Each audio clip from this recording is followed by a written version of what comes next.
ಎಲ್ಲ ಕಡೆಯೂ ಸಾಮಾನ್ಯವಾಗಿ ದೊಡ್ಡ ದೊಡ್ಡ ಪುಷ್ಕರಣಿನೇ ಕಟ್ಸಿರ್ತಾರೆ. ಆದರೆ ಈ ಪುಷ್ಕರಣಿಯ ಸ್ಪೆಷಾಲಿಟಿ ಏನಂತ ಅಂದರೆ 4 ಕಡೆಯಿಂದನೂ ಮಂಟಪ ಕಟ್ಟಿಸಿ ಮಧ್ಯದಲ್ಲೂ ಕೂಡ ಒಂದು ಮಂಟಪನ ಕಟ್ಟಿಸಿದ್ದಾರೆ. ಈ ಮಂಟಪಕ್ಕೆ ವಸಂತ ಮಂಟಪ ಮತ್ತು ಕಾರಂಜಿ ಅಂತ ಕೂಡ ಕರೀತಾರೆ. ಇದು ಕಾರಂಜಿ ಅಂತಲೇ ಫೇಮಸ್ ಆಗಿರೋದು.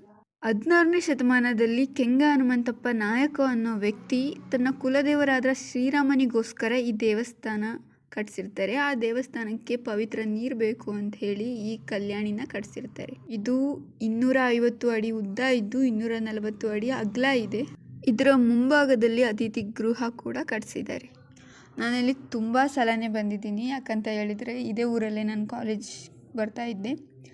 ನೀವು ಯಾವತ್ತಾದರೂ ದಾವಣಗೆರೆಗೆ ಬಂದಾಗ ಇದನ್ನು ಮರಿದೇ ನೋಡ್ಕೊಂಡೋಗಿ. ಸಂತೆಬೆನ್ನೂರು ಕಾರಂಜಿ ಅಂತಲೇ ಫುಲ್ ಫೇಮಸ್ಸು. ದಾವಣಗೆರೆ ಜಿಲ್ಲೆ ಚನ್ನಗಿರಿ ತಾಲೂಕಲ್ಲಿ ಬರುತ್ತೆ ಇದು. ಶ್ರೀ ವರ್ಲ್ಡ್ ಯೂಟ್ಯೂಬ್ ಚಾನಲ್ಗೆ ಸಬ್ಸ್ಕ್ರೈಬ್ ಆಗೋದು ಮಾತ್ರ ಮರಿಬೇಡಿ.